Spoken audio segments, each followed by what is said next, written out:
ਵਾਹਿਗੁਰੂ ਜੀ ਕਾ ਖਾਲਸਾ ਵਾਹਿਗੁਰੂ ਜੀ ਕੀ ਫਤਿਹ। ਧੰਨ ਧੰਨ ਸਾਹਿਬ ਸ੍ਰੀ ਗੁਰੂ ਗ੍ਰੰਥ ਸਾਹਿਬ ਜੀ ਮਹਾਰਾਜ ਦੇ ਸਿਧਾਂਤਾਂ 'ਤੇ ਚੱਲ ਰਹੀ ਵਿਚਾਰ ਵਿੱਚ ਅੱਜ ਅਸੀਂ ਗੁਰੂ ਗ੍ਰੰਥ ਸਾਹਿਬ ਜੀ ਜੋ ਭਗਤੀ ਅਤੇ ਸ਼ਕਤੀ ਦੇ ਸੁਮੇਲ ਦਾ ਮਾਰਗ ਦਰਸਾਉਂਦੇ ਹਨ ਉਹਦੇ ਸੰਬੰਧੀ ਵਿਚਾਰ ਕਰਾਂਗੇ। ਗੁਰੂ ਗ੍ਰੰਥ ਸਾਹਿਬ ਜੀ ਦੀ ਪਵਿੱਤਰ ਬਾਣੀ ਅਨੁਸਾਰ ਜਿਹੜਾ ਭਗਤ ਬੰਦਾ ਹੈ, ਧਰਮੀ ਬੰਦਾ ਹੈ, ਉਹ ਕੇਵਲ ਪੂਜਾ ਪਾਠ ਜਾਂ ਸਿਮਰਨ ਆਦਿ ਧਾਰਮਿਕ ਕਰਮਾਂ ਵਿੱਚ ਹੀ ਨਹੀਂ ਲਿਪਤ ਹੁੰਦਾ, ਸਗੋਂ ਉਹ ਵਰਿਆਮ ਸੂਰਮਾ ਵੀ ਹੁੰਦਾ ਹੈ। ਐਸਾ ਨਹੀਂ ਹੈ ਕਿ ਬੰਦਾ ਅੱਖਾਂ ਮੀਟ ਕੇ ਭਗਤੀ ਕਰਨ ਬੈਠਾ ਹੈ, ਉਹਦੀ ਅੱਖਾਂ ਸਾਹਮਣੇ ਕੋਈ ਜ਼ੁਲਮ ਸਿਤਮ ਹੋ ਰਿਹਾ ਹੈ ਅਤੇ ਉਹਦੇ ਲਈ ਉਹ ਆਵਾਜ਼ ਨਹੀਂ ਉਠਾਉਂਦਾ, ਉਹ ਉਦਮ ਨਹੀਂ ਕਰਦਾ। ਉਹ ਆਪਣੇ ਸਮਰੱਥਾ ਅਨੁਸਾਰ, ਆਪਣੀ ਸ਼ਕਤੀ ਅਨੁਸਾਰ ਉਸ ਜ਼ੁਲਮ ਨੂੰ ਮਿਟਾਉਂਦਾ ਨਹੀਂ, ਜ਼ੁਲਮ ਦੇ ਖਿਲਾਫ ਆਵਾਜ਼ ਨਹੀਂ ਉਠਾਉਂਦਾ। ਸੱਚ ਸੁਨਾਇਸ ਕੀ ਸੱਚ ਕੀ ਬੇਲਾ ਵਾਲੇ ਗੁਣ ਉਹਦੇ ਵਿੱਚ ਨਹੀਂ ਹਨ, ਤਾਂ ਐਸਾ ਭਗਤ ਵੀ ਗੁਰੂ ਗ੍ਰੰਥ ਸਾਹਿਬ ਜੀ ਦੀ ਬਾਣੀ ਪ੍ਰਵਾਨ ਨਹੀਂ ਕਰਦੀ। ਤੋ ਕੇਵਲ ਸ਼ਸਤਰਧਾਰੀ ਯੋਧਾ ਹੋ ਕੇ ਕਿਸੇ ਕਿਸਮ ਦੀ ਤਾਕਤ ਬਲ ਪ੍ਰਾਪਤ ਕਰਨ ਤੋਂ ਬਾਅਦ ਉਹਦਾ ਨਾਜਾਇਜ਼ ਇਸਤੇਮਾਲ ਕਰਨ ਵਾਲੇ ਨੂੰ ਵੀ ਗੁਰੂ ਜੀ ਸੂਰਾ ਨਹੀਂ ਆਖਦੇ, ਉਹਨੂੰ ਵੀ ਬੁਜ਼ਦਲ ਹੰਕਾਰੀ ਆਖਦੇ ਹਨ। ਗੁਰਬਾਣੀ ਅਨੁਸਾਰ ਸੂਰਾ ਉਹੀ ਹੈ, ਸੂਰਮਾ ਹੀ ਹੈ ਜਾਂ ਕੋ ਹਰ ਰੰਗ ਲਾਗੋ ਇਸ ਯੁੱਗ ਮੈਂ। ਜਿਸ ਬੰਦੇ ਨੂੰ ਇਸ ਜ਼ਿੰਦਗੀ ਵਿੱਚ ਆ ਕੇ ਉਸ ਪਰਮਾਤਮਾ ਦੇ ਨਾਮ ਦਾ ਰੰਗ ਲੱਗਾ ਹੋਵੇ, ਰੱਬੀ ਭਗਤੀ ਨਾਲ ਜਿਸ ਦਾ ਹਿਰਦਾ ਸਰਸ਼ਾਰ ਹੋਵੇ, ਜਾਂ ਕੋ ਹਰ ਰੰਗ ਲਾਗੋ ਇਸ ਯੁੱਗ ਮੈਂ ਸੋ ਕਹੀਏ ਹੈ ਸੂਰਾ। ਉਹ ਸੂਰਾ, ਉਸਨੂੰ ਸੂਰਾ ਕਿਹਾ ਜਾ ਸਕਦਾ, ਸੂਰਮਾ ਕਿਹਾ ਜਾ ਸਕਦਾ। ਆਤਮ ਜਿਨ ਹੈ, ਜਿਸ ਨੇ ਆਪਣੀ ਆਤਮਾ ਨੂੰ ਜਿੱਤਿਆ, ਆਤਮਾ ਨੂੰ ਪਛਾਣਿਆ, ਸਗਲ ਵਸ ਤਾਂਕ ਹੈ। ਉਹ ਫਿਰ ਸਾਰੀ ਸ੍ਰਿਸ਼ਟੀ ਆਪਣੇ ਵਸ ਵਿੱਚ ਕਰ ਲੈਂਦਾ ਹੈ, ਆਪਣੇ ਆਤਮਿਕ ਗੁਣਾਂ ਰਾਹੀਂ ਹਰੇਕ ਨੂੰ ਪਿਆਰ ਨਾਲ ਬੰਨ੍ਹ ਲੈਂਦਾ ਹੈ। ਜਾਂ ਕਾ ਸਤਿਗੁਰੂ ਪੂਰਾ, ਜਿਸ ਨੇ ਪੂਰੇ ਸਤਿਗੁਰੂ ਦੀ ਮੱਤ ਅਨੁਸਾਰ ਆਪਣਾ ਜੀਵਨ ਢਾਲਿਆ ਹੈ, ਉਹ ਸੱਚਾ ਸੂਰਮਾ ਹੈ, ਜਿਸ ਨੂੰ ਪਰਮਾਤਮਾ ਦੇ ਨਾਮ ਦਾ ਰੰਗ ਲੱਗਾ ਹੈ। ਨਾਨਕ ਸੋ ਸੂਰਾ ਵਰਿਆਮ, ਜਿਨ ਵਿੱਚੋਂ ਦੁਸ਼ਟ ਅਹੰਕਾਰਨ ਮਾਰਿਆ। ਜਿਸ ਬੰਦੇ ਨੇ ਨਾਮ ਜਪ ਕੇ ਪਰਮਾਤਮਾ ਦੀ ਭਗਤੀ ਹਿਰਦੇ ਵਿੱਚ ਵਸਾਉਣ ਦੇ ਕਾਰਨ ਆਪਣੇ ਅੰਦਰੋਂ ਹੰਕਾਰ ਨੂੰ ਮਾਰ ਲਿਆ, ਉਹੀ ਸਹੀ ਸੂਰਾ ਵਰਿਆਮ। ਨਾਨਕ ਸੋ ਸੂਰਾ ਵਰਿਆਮ, ਜਿਨ ਵਿੱਚੋਂ ਦੁਸ਼ਟ ਅਹੰਕਾਰ ਨੂੰ ਮਾਰਿਆ। ਜਿਸ ਨੇ ਆਪਣੇ ਅੰਦਰੋਂ ਹੰਕਾਰ ਵਰਗਾ ਦੁਸ਼ਟ ਜੋ ਬਿਰਤੀ ਹੈ, ਇਸ ਨੂੰ ਮਾਰਿਆ ਹੈ, ਉਹ ਸੂਰਮਾ ਹੈ। ਕੇਵਲ ਉਹ ਨਹੀਂ ਜਿਹੜਾ ਕਿਸੇ ਕਿਸਮ ਦੀ ਸ਼ਕਤੀ ਕੋਲ ਰੱਖਦਾ ਹੈ, ਤਾਕਤ ਰੱਖਦਾ ਹੈ, ਅਤੇ ਉਹਦੇ ਨਾਲ ਗਰੀਬਾਂ ਲੋਕਾਂ ਨੂੰ ਸਤਾਵੇ, ਜਾਂ ਆਪ ਬਹੁ ਗਿਣਤੀ ਵਿੱਚ ਹੈ ਤਾਂ ਘੱਟ ਗਿਣਤੀ ਲੋਕਾਂ ਨੂੰ ਡਰਾਵੇ, ਉਹਨਾਂ ਨੂੰ ਮਾਰ ਕੇ ਬਹਾਦਰੀ ਸਮਝੇ, ਉਹ ਸੂਰਮਾ ਨਹੀਂ ਗਿਣਿਆ ਗਿਆ। ਸੂਰੇ ਇਹ ਨਾ ਆਖੀਏ ਹੰਕਾਰ ਮਰੇ ਦੁੱਖ ਪਾਵੇਂ। ਜਿਹੜੇ ਆਪਣੀ ਤਾਕਤ ਦੇ ਬਲ ਦੇ ਹੰਕਾਰ ਵਿੱਚ, ਹਕੂਮਤ ਦੇ ਹੰਕਾਰ ਵਿੱਚ, ਬਹੁਸੰਮਤੀ ਦੇ ਹੰਕਾਰ ਵਿੱਚ, ਉੱਚੀ ਜ਼ਾਤ ਦੇ ਹੰਕਾਰ ਵਿੱਚ, ਕਿਸੇ ਕਿਸਮ ਦੇ ਵੀ ਘਮੰਡ ਹੰਕਾਰ ਦਾ ਮਾਰਿਆ ਹੋਇਆ ਜਿਹੜਾ ਬੰਦਾ ਜ਼ੁਲਮ ਕਰਦਾ ਹੈ, ਅਤਿਆਚਾਰ ਕਰਦਾ ਹੈ ਕਿਸੇ ਛੋਟੀ ਕੌਮ ਨਾਲ ਜਾਂ ਗਰੀਬ ਨਾਲ, ਮਜ਼ਲੂਮ ਨਾਲ, ਨਿਹੱਥੇ ਨਾਲ, ਉਹਨੂੰ ਗੁਰੂ ਸਾਹਿਬ ਨੇ, ਗੁਰਬਾਣੀ ਨੇ ਸੂਰਾ ਨਹੀਂ ਆਖਿਆ। ਗੁਰੂ ਗ੍ਰੰਥ ਸਾਹਿਬ ਜੀ ਉਹਨੂੰ ਨਕਾਰਦੇ ਨੇ। ਸੂਰੇ ਇਹ ਨਾ ਆਖੀਏ ਵੀ ਉਹਨਾਂ ਨੂੰ ਸੂਰੇ ਨਹੀਂ ਆਖਿਆ ਜਾ ਸਕਦਾ।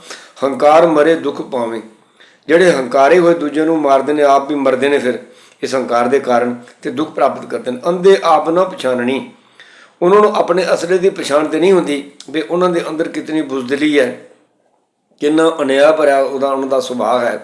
ਜ਼ੁਲਮ ਕਰਨ ਵਾਲੇ ਨੇ ਉਹ, ਦੂਜਾ ਪਚ ਜਾਵੇਂ। ਅਤੇ ਦੂਜੇ ਪਾਸੇ ਦੇ ਮੋਹ ਵਿੱਚ, ਹੰਕਾਰ ਵਿੱਚ ਆਏ ਹੋਏ ਸੰਸਾਰੀ ਮੋਹ ਮਾਇਆ ਦੇ ਮੋਹ ਵਿੱਚ ਉਹ ਜ਼ੁਲਮ ਕਰਦੇ ਫਿਰਦੇ ਨੇ। ਪਚ ਜਾਵੇਂ ਮੈਨੇ ਉਹ ਗਰਕ ਹੋ ਜਾਂਦੇ ਨੇ। ਅਤ ਕ੍ਰੋਧ ਸਿਉ ਲੂਝਦੇ, ਜਿਹੜੇ ਬੜੇ ਕ੍ਰੋਧ ਜਾ ਕੇ ਕਿਸੇ ਜੰਗ ਯੁੱਧ ਵਿੱਚ ਲੂਝਦੇ ਨੇ, ਜੰਗ ਯੁੱਧ ਕਰਦੇ ਨੇ, ਜ਼ੁਲਮ ਕਰਦੇ ਨੇ, ਆਗੇ ਪਿੱਛੇ ਦੁੱਖ ਪਾਵੇਂ। ਉਹ ਇਹ ਲੋਕ ਤੇ ਪਰਲੋਕ ਦੋਵਾਂ ਪਾਸਿਆਂ ਦੁੱਖ ਹੀ ਪ੍ਰਾਪਤ ਕਰਦੇ ਨੇ, ਉਹਨਾਂ ਨੂੰ ਕਦੇ ਸੁੱਖ ਪ੍ਰਾਪਤ ਨਹੀਂ ਹੋ ਸਕਦਾ। ਦੁਨੀਆ ਦੇ ਬੜੇ ਬੜੇ ਬਹਾਦਰ ਯੋਧੇ, ਸੂਰਮੇ, ਰਾਜੇ ਮਹਾਰਾਜੇ ਹੋਏ ਹਨ, ਪਰ ਨਾਮ ਉਹਨਾਂ ਦਾ ਹੀ ਦੁਨੀਆ 'ਤੇ ਰਹਿੰਦਾ ਹੈ, ਜਿਨ੍ਹਾਂ ਨੇ ਜ਼ੁਲਮ ਸਿਤਮ ਨਹੀਂ ਕੀਤੇ, ਜਿਨ੍ਹਾਂ ਨੇ ਸੰਸਾਰ ਦੇ ਭਲੇ ਲਈ ਜੰਗ ਯੁੱਧ ਕੀਤੇ, ਜ਼ੁਲਮ ਮਿਟਾਉਣ ਲਈ ਜੰਗ ਯੁੱਧ ਕੀਤੇ, ਇਨਸਾਫ ਨੂੰ ਬਹਾਲ ਕਰਨ ਲਈ ਜੰਗ ਯੁੱਧ ਕੀਤੇ, ਉਹ ਪ੍ਰਵਾਨ ਹਨ। ਤੋ ਗੁਰੂ ਗ੍ਰੰਥ ਸਾਹਿਬ ਜੀ ਭਗਤੀ ਅਤੇ ਸ਼ਕਤੀ ਦੇ ਸੁਮੇਲ ਦੇ ਮੁੱਦਈ ਹਨ।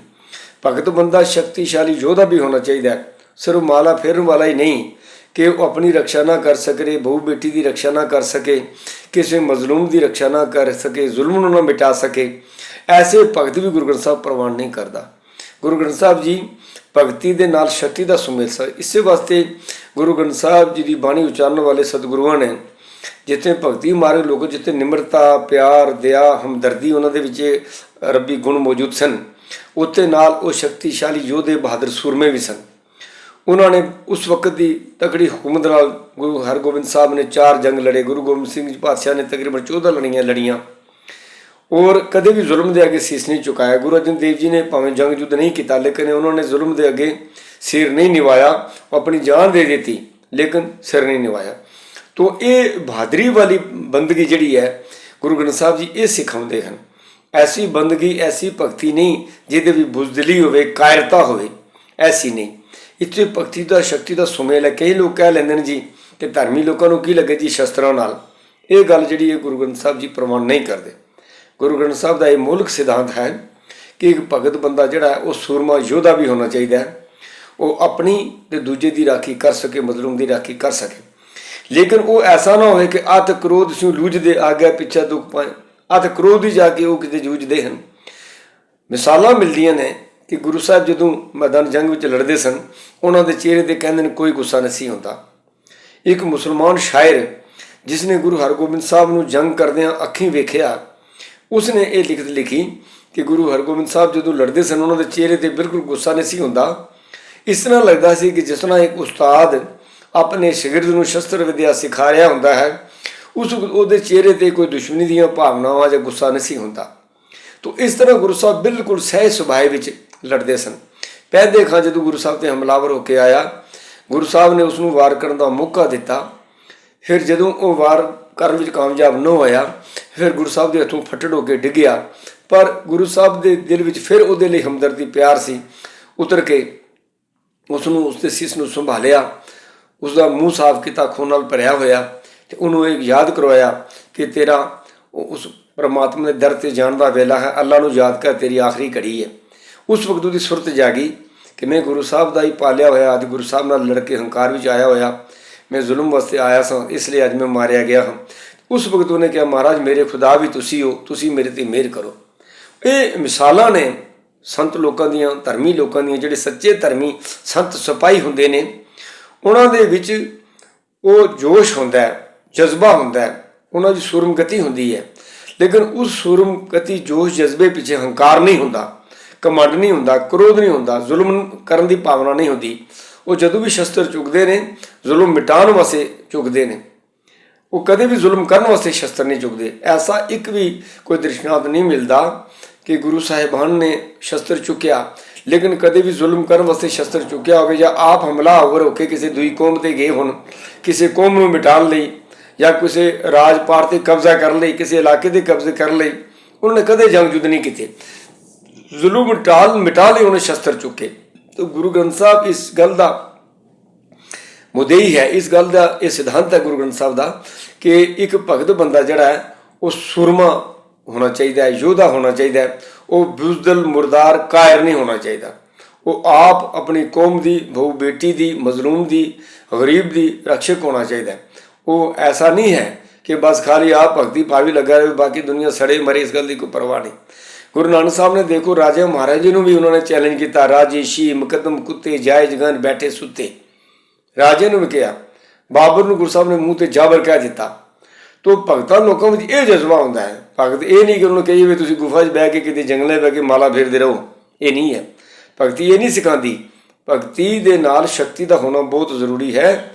ਇਹ ਗੁਰਮਤਿ ਦਾ ਇੱਕ ਬਹੁਤ ਵੱਡਾ ਮੌਲਿਕ ਸਿਧਾਂਤ ਹੈ। ਤੋ ਗੁਰੂ ਗ੍ਰੰਥ ਸਾਹਿਬ ਜੀ ਸਾਨੂੰ ਅਣਖ ਨਾਲ, ਇੱਜ਼ਤ ਨਾਲ ਜੀਣਾ ਸਿਖਾਉਂਦੇ ਨੇ। ਜੇ ਜੀਵੈ ਪਥ ਲੱਥੀ ਜਾਏ, ਸਭ ਹਰਾਮ ਜੇਤਾ ਕਿਛ ਖਾਏ। ਅਸੀਂ ਜਿਉਂਦੇ ਪਏ ਹਾਂ ਪਰ ਸਾਡੀ ਇੱਜ਼ਤ ਨਹੀਂ, ਸਾਡੀ ਪਤ ਲਹਿੰਦੀ ਜਾ ਰਹੀ ਹੈ। ਤੋ ਸਾਡਾ ਉਹ ਖਾਣਾ ਪੀਣਾ ਵੀ ਸਭ ਹਰਾਮ ਹੈ। ਇਹਦੇ ਮਤਲਬ ਕੇਵਲ ਇੰਨਾ ਹੀ ਨਾ ਲਈਏ ਕਿ ਵੀ ਕਿਸੇ ਦੀ ਰੱਖਿਆ ਲਈ ਸ਼ਸਤਰ ਚੁੱਕਣਾ, ਜਾਂ ਇੱਜ਼ਤ ਦੇ ਲਈ, ਜਾਂ ਪਤ ਦੇ ਲਈ ਕਤਲੋ ਗਾਰਤ ਵਾਸਤੇ ਤਿਆਰ ਹੋ ਜਾਣਾ, ਇਹਦਾ ਮਤਲਬ ਇੰਨਾ ਨਹੀਂ ਹੈ। ਇਹਦਾ ਮਤਲਬ ਇਤਨਾ ਹੈ ਕਿ ਜੇ ਅਸੀਂ ਜੀਵਨ 'ਚ ਕੋਈ ਐਸੇ ਕਰਮ ਕਰਦੇ ਹਾਂ ਕਿ ਸਾਡੀ ਇੱਜ਼ਤ ਦਿਨ ਦਿਨ ਖਤਮ ਹੁੰਦੀ ਪਈ ਹੈ, ਪਤ ਲੱਥੀ ਜਾਏ, ਸਾਡੀ ਇੱਜ਼ਤ ਲਹਿੰਦੇ ਪਾਸੇ ਜਾ ਰਹੀ ਹੈ, ਇੱਜ਼ਤ ਵੱਧ ਨਹੀਂ ਰਹੀ, ਐਸੇ ਅਸੀਂ ਕਰਮ ਕਰਦੇ ਹਾਂ ਕਿ ਸਾਡੀ ਇੱਜ਼ਤ ਖਤਮ ਹੋ ਰਹੀ ਹੈ। ਚਾਹੇ ਉਹ ਕਿਸੇ ਜਰਮਾਨੇ ਦੇ ਥਰੂ ਆਪਣੀ ਇੱਜ਼ਤ ਗਵਾ ਰਹੇ ਹਾਂ, ਚਾਹੇ ਅਸੀਂ ਆਪਣੇ ਮਾੜੇ ਕਰਮ ਕਰਕੇ ਇੱਜ਼ਤ ਗਵਾ ਰਹੇ ਹਾਂ, ਚਾਹੇ ਹਉਮੈ ਹੰਕਾਰ ਦੇ ਵਿੱਚ ਆਪਣੀ ਇੱਜ਼ਤ ਗਵਾ ਰਹੇ ਹਾਂ, ਆਪਣੇ ਕਰਮ ਘਟੀਆ ਕਰ ਰਹੇ ਹਾਂ, ਤਾਂ ਇੱਜ਼ਤ ਸਾਡੀ ਪਤ ਜਿਹੜੀ ਲੱਥੀ ਜਾ ਰਹੀ ਹੈ। तो ऐसी जिंदगी गुरुमत प्रवान नहीं। ਇਸ ਵਾਸਤੇ ਇੱਥੇ ਜਿਉਣਾ ਇਸ ਦੁਨੀਆ ਇੱਜ਼ਤ ਨਾਲ ਜਿਉਣਾ ਹੈ। ਜੇ ਜੀਵੈ ਪਤ ਲੱਥੀ ਜਾਏ, ਜਿਉਂਦਾ ਪਿਆ ਹੈ ਲੇਕਿਨ ਇੱਜ਼ਤ ਦਿਨ ਬ ਦਿਨ ਗਿਰਦੀ ਜਾ ਰਹੀ ਹੈ। ਜੇ ਜੀਵੈ ਪਤ ਲੱਥੀ ਜਾਏ ਸਭ ਹਰਾਮ ਜੇ ਤਾ ਕਿਛ ਖਾਏ। ਇਸ ਲਈ ਇੱਜ਼ਤ ਪਦ ਦੀ ਜ਼ਿੰਦਗੀ ਜਿਉਣੀ ਹੈ, ਇੱਜ਼ਤ ਪਦ ਦੀ ਦੇਣੀ ਹੈ। ਦੂਸਰਾ, ਭੈ ਕਾਹੂ ਕੋ ਦੇਤ ਨਹੀਂ ਨਾ ਭੈ ਮਾਨ ਤੇ ਅਣ। ਗੁਰੂ ਤੇਗ ਬਹਾਦਰ ਜੀ ਦੇ ਬਚਨ ਹਨ ਗੁਰੂ ਗ੍ਰੰਥ ਸਾਹਿਬ ਜੀ ਦੇ ਵਿੱਚ ਕਿ ਵੀ ਨਾ ਕਿਸੇ ਨੂੰ ਡਰਾਵੋ ਤਾਂ ਨਾ ਕਿਸੇ ਤੋਂ ਡਰੋ। ਅਗਰ ਅਸੀਂ ਬਹੁਸੰਮਤੀ ਕੌਮ ਦੇ ਤੌਰ 'ਤੇ ਤਾਕਤ ਵਿੱਚ ਹਾਂ ਅਤੇ ਛੋਟੀ ਜ਼ਾਤਾਂ ਨੂੰ ਦੁੱਖ ਦੇ ਰਹੇ ਹਾਂ ਜਾਂ ਘੱਟ ਗਿਣਤੀਆਂ ਨੂੰ ਦੁੱਖ ਦੇ ਰਹੇ ਹਾਂ ਜਾਂ ਹੁਕੂਮਤ ਦੇ ਨਸ਼ੇ ਵਿੱਚ ਅਸੀਂ ਕਿਸੇ ਨੂੰ ਮਿਟਾਉਣ ਦਾ ਯਤਨ ਕਰਦੇ ਹਾਂ, ਜ਼ੁਲਮ ਕਰਦੇ ਹਾਂ, ਇਹ ਸੁਰਮੇ ਵਾਲੇ ਕੰਮ ਨਹੀਂ ਹੈ। ਇਹ ਦੂਜੇ ਨੂੰ ਡਰਾਉਣਾ ਧਮਕਾਉਣਾ ਇਹ ਇੱਕ ਭਗਤ ਲੋਕਾਂ ਦਾ, ਸੱਚੇ ਲੋਕਾਂ ਦਾ, ਸੂਰਮਿਆਂ ਦਾ, ਬਹਾਦਰਾਂ ਦਾ ਕਰਮ ਨਹੀਂ ਹੈ। ਬਹਾਦਰ ਜ਼ੁਲਮ ਨੂੰ ਮਿਟਾਉਣ ਲਈ ਸ਼ਸਤਰ ਚੁੱਕਦੇ ਹਨ। ਉਹ ਨਾ ਕਿਸੇ ਤੋਂ ਡਰਦੇ ਹਨ ਨਾ ਡਰਾਉਂਦੇ ਹਨ। ਡਰਦੇ ਇਸ ਲਈ ਨਹੀਂ ਕਿ ਉਹਨਾਂ ਵਿੱਚ ਸੂਰਮਗਤੀ ਅਣਖ ਗੈਰਤ ਹੁੰਦੀ ਹੈ, ਉਹ ਸਵਾਭਿਮਾਨ ਦੇ ਮਾਲਕ ਹੁੰਦੇ ਹਨ। ਅਤੇ ਡਰਾਉਂਦੇ ਇਸ ਗੱਲੋਂ ਨਹੀਂ ਕਿ ਉਹ ਬਹਾਦਰ ਸੂਰਮੇ ਹੁੰਦੇ ਨੇ, ਕਿਸੇ 'ਤੇ ਜ਼ੁਲਮ ਕਰਨਾ ਉਹ ਆਪਣਾ ਧਰਮ ਨਹੀਂ ਸਮਝਦੇ। ਵਾਹਿਗੁਰੂ ਜੀ ਕਾ ਖਾਲਸਾ, ਵਾਹਿਗੁਰੂ ਜੀ ਕੀ ਫਤਿਹ।